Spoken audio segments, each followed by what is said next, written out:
Welcome home to philosophy, where we wonder about everything and anything is possible. Hi, I'm Dr. Robert Corey, the Laughing Philosopher.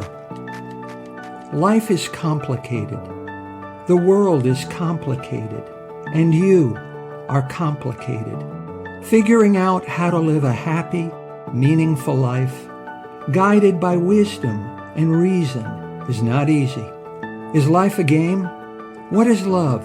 Should I fear death? Is this a just world? Almost from the moment of birth, you've been told how to behave, how to fit in, and how to fulfill other people's expectations. You fear that you will lack importance or cease to exist in the lives of others if you think for yourself and question the rules and roles you've been told define you. Wisdom and reason will remove this illusion so you can live authentically in the world around you, find your true purpose, and become your real self. Welcome to episode number 104. Challenging our instinct to judge. Stoic wisdom on labeling others and ourselves. Writing a note to himself in his personal journal. Meditations. Marcus Aurelius, the last of the rulers, later known as the 5 good emperors, reminded himself,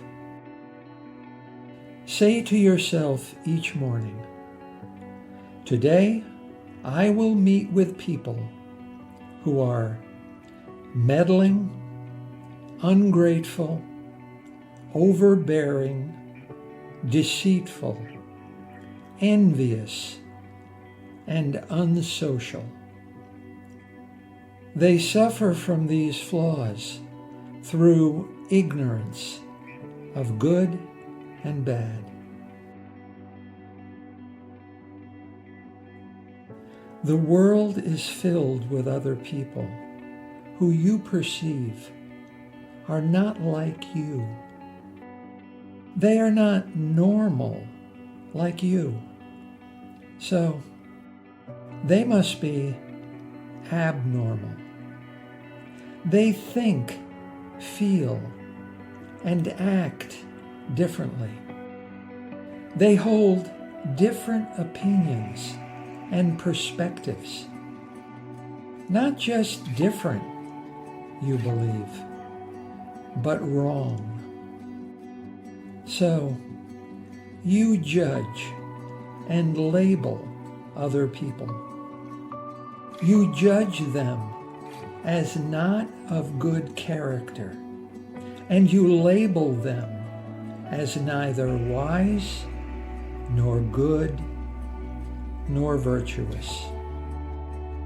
You judge them as ignorant and evil and immoral, and you label them as possessing bad character. You judge them as sinful and vile and wicked, and you label them as risky and perilous. Such people were destined to cross his path, and so, to reduce the sting and emotional stress, Marcus Aurelius rehearsed these adverse encounters in his mind before they occurred, so that he would be mentally prepared for them when they actually take place in the future.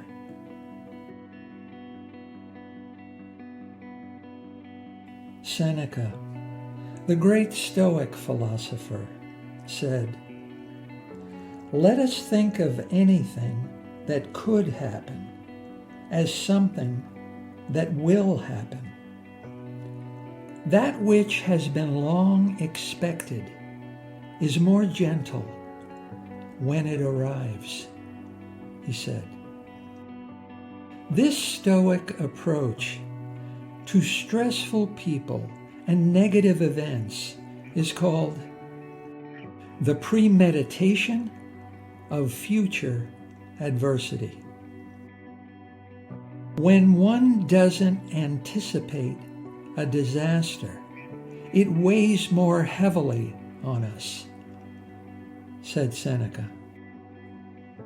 Listening to this episode right now, you are engaging in premeditation of future adversity.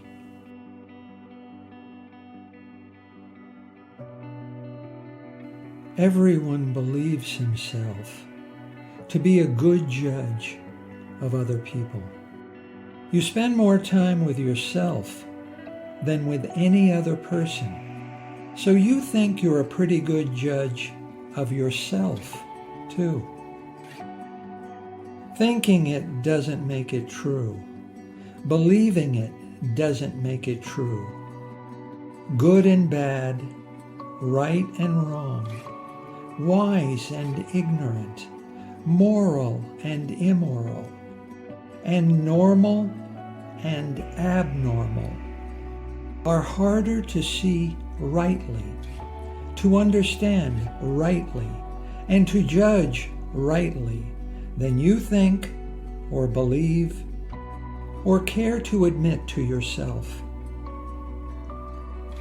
Judging people and labeling people are easy to do. Getting it right is hard. Nietzsche said, "And those who were seen dancing were thought to be insane by those who could not hear the music." In 1973, sociologist David L. Rosenhan published an experiment testing whether it is possible to tell sane people from insane people. We may be totally, absolutely convinced that we can distinguish normal people from abnormal people, but we can't. Passing judgment on other people's fitness to remain or fit in society is risky and perilous. Rosenhan discovered that normal and abnormal people do not exist. Sane and insane people do not exist. Conformists and nonconformists do not exist. The labels exist, but not the behaviors. Even in insane places, it is hard to tell sanity from insanity. Some behaviors are indeed deviant or weird. Murder is deviant. Carrying an open umbrella on a sunny day is weird. But normality and abnormality are a lot less clear than we believe them to be, and a lot harder to judge. Nietzsche said, "You have your way. I have my way. As for the right way, the correct way, and the only way, it does not exist." Rosenhan's experiment was getting normal people admitted to psychiatric hospitals and then determining whether they are discovered by hospital staff to be sane. If the sanity of such pseudo-patients were to be detected, there would be strong evidence that a sane person can indeed be distinguished from the insane place where he is found. Normality can be judged and recognized wherever it occurs, for it exists within the person and not just within the environment in which an observer finds the person.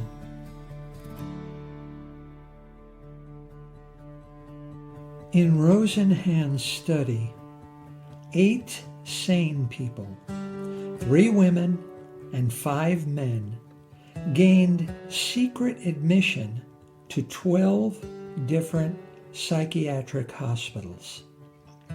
Pseudo-patients were normal people who do not have and have never suffered any symptoms of any psychiatric disorders. Pseudo-patients complained to the hospital admissions office that they had been hearing strange and unfamiliar voices. Immediately after admission to the psychiatric ward, the pseudo-patients ceased simulating any symptoms of abnormality and behaved as he or she normally behaved. Length of hospitalization ranged from 7 to 52 days, with an average stay of 19 days. Despite their sanity, the pseudo-patients were never discovered. None. 0. Once admitted and labeled insane, the pseudo-patient was stuck with that label, and the observations and interactions with pseudo-patients of physicians, psychiatrists, and other hospital staff simply conformed to the expectations of the label. For example, all pseudo-patients took extensive notes publicly. Nursing records interpreted their note-taking as a feature of their psychiatric disorder. Once labeled psychologically disturbed, compulsive writing was seen as a behavioral consequence of that disturbance. We cannot distinguish insanity from sanity. Labels are sticky. Believing is seeing.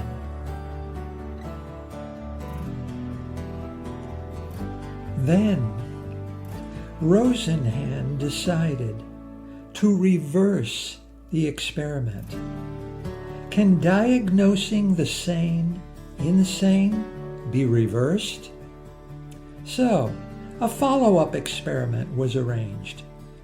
Rosenhan informed the staff of a research and teaching psychiatric hospital that during the following 3 months, 1 or more pseudo-patients would attempt to gain admission.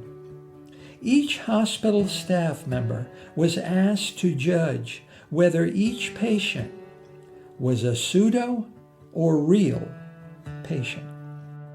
Judgments were obtained on 193 patients who were admitted for psychiatric treatment.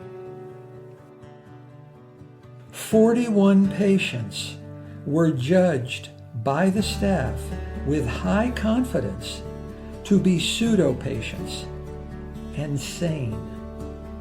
23 were suspected by at least one psychiatrist of being normal. 19 were suspected of normalcy by one psychiatrist and one other staff member.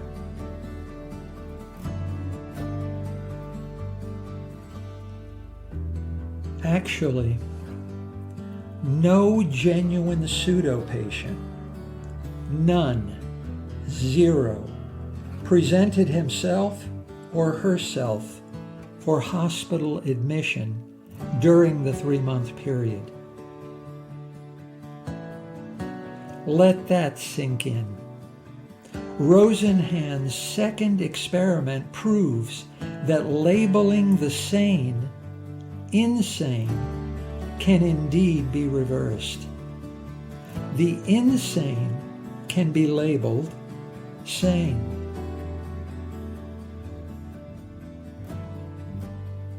Labels have a life and influence of their own. Labeling the sane insane carries permanent individual and social stigmas. Labeling the insane sane is dangerous and destructive to society. Judgments of others can attribute aberrations to the individual that are simply responses to their circumstances and environment. Misattributed to the individual's character and personality, judgments of normality and abnormality play a destructive role in society. Labeling the healthy sick and the sick healthy, the normal abnormal and the abnormal normal, the sane insane and the insane sane, lead to depersonalization and alienation.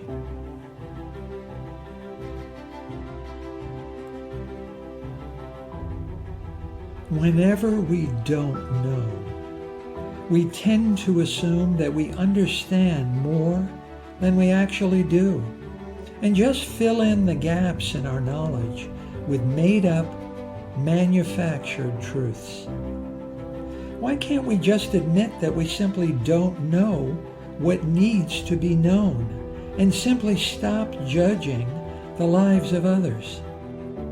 The fact of the matter is that if we can't even distinguish normal from crazy and sane from insane, how useful and reliable are our judgments of who is good and who is bad, who is right and who is wrong, who is moral and who is immoral, who is wise and who is ignorant, who is in conformity and who is in nonconformity, and who is normal and who is abnormal? Aristotle said, "There is only one way to avoid criticism. Do nothing, say nothing, and be nothing." Judging and labeling are easy. Getting it right is tricky and hard.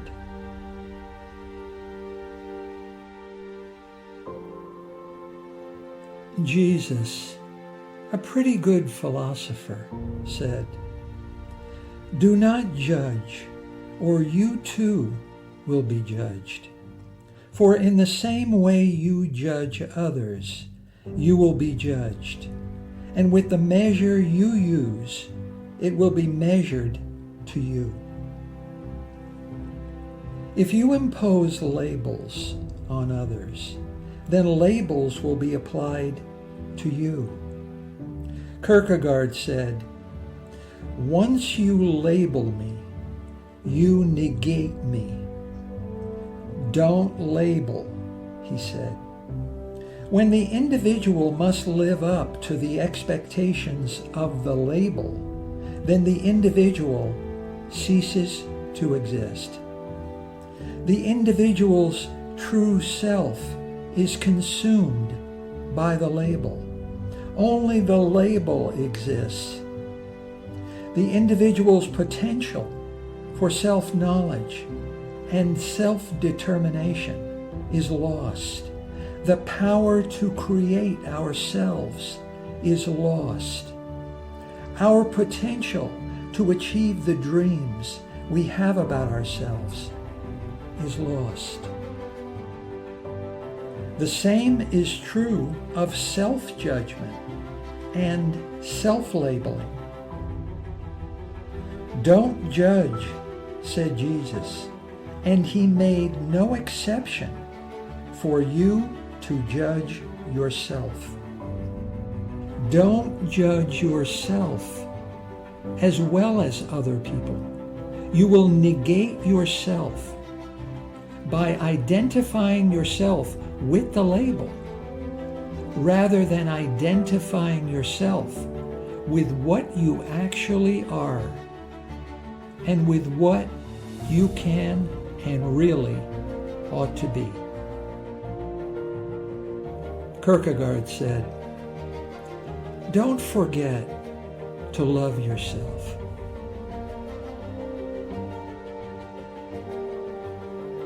Seneca emphasized how important it is to analyze the sense impressions presented to our mind. Don't make snap judgments because first impressions can be deceiving. He said, "You should postpone judgment even if it seems clear and evident, because some false things appear to be true. We must always allow for some time to pass. A period of time reveals the truth." Time and again, Seneca tells us that the most powerful weapon for defeating judgment and labeling is delay. Just slow down. Delay judgment. This gives you time to pause your judgment in order to evaluate and analyze. Then choose the good judgment toward which you ought to throw your weight. Epictetus said, "Testing impressions is the philosopher's single most important task, and no impression should be accepted unless it has been carefully tested." Think like a philosopher. Delay. It is the mark of an educated mind, said Aristotle, to be able to entertain a thought without accepting it.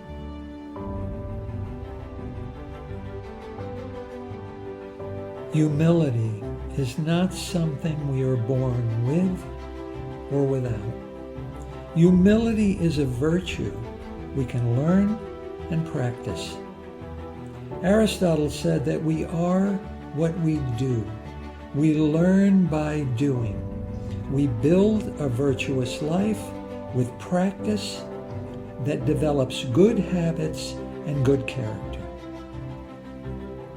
Don't pay any attention to what people say they believe. Words are easy. What you believe doesn't make you a good person. It's what you do. Actions are hard. Actions build and reveal one's true character. Children are open-minded and humble. Like Socrates, children know that true wisdom is knowing they know nothing. So, children can learn anything. You can't learn something if you think you already know it. We stop learning when we think we already know everything. When we stop practicing humility, we stop being a bridge to new knowledge. And as we age, we close up like a box. A box keeps things outside as well as inside. As adults, to attain good character, we need to win the fight against this human, all too human, bad habit in ourselves.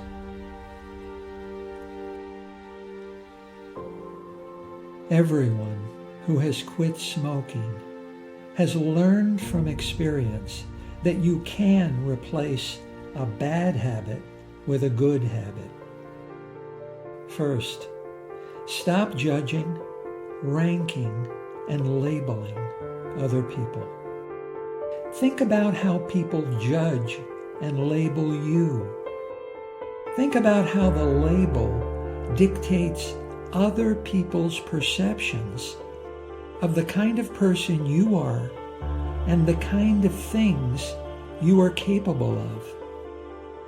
Think about how other people's measure and expectations of you are limited and reduced to the label. Think about how the label is like a mold that stops you from becoming more than you are and hinders your progress toward achieving the dreams you have about yourself. Break the mold. Don't do to others what you don't want done to yourself.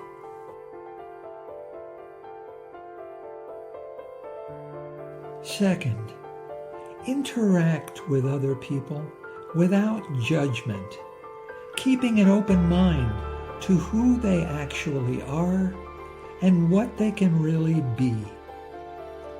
Plato said, "Be kind, for everyone you meet is fighting a harder battle." Third, you are justly proud of your own talents and skills. Be grateful also for the talents and skills of others. No one is good at everything, but everyone is good at something.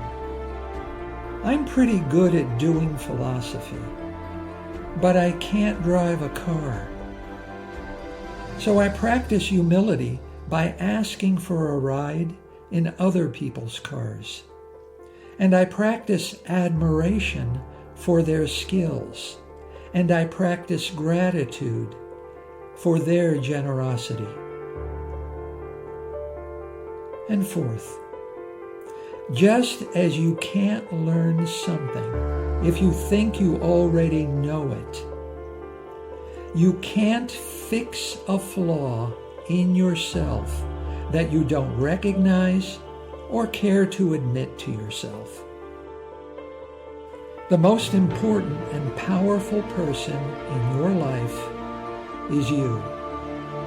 And the most important conversations you will ever have are with yourself.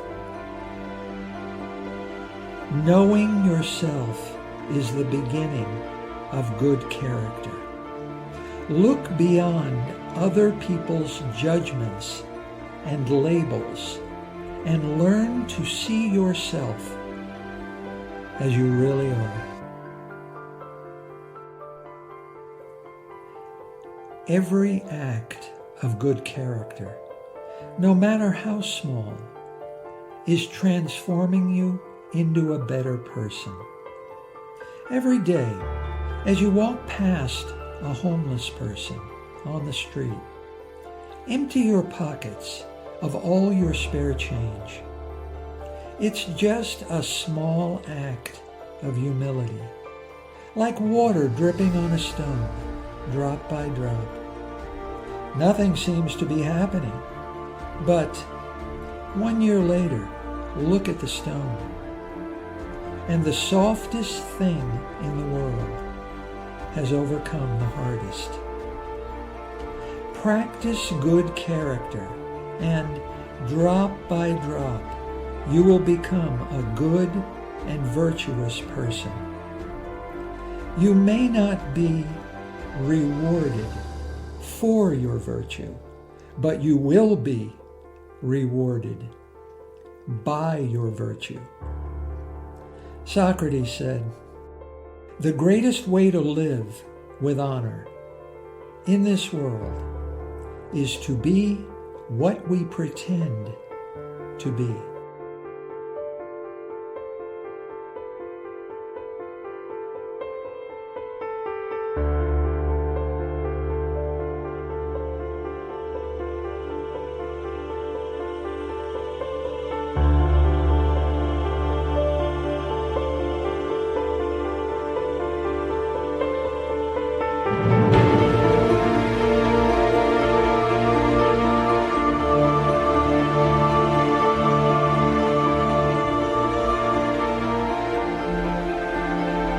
Thank you for listening.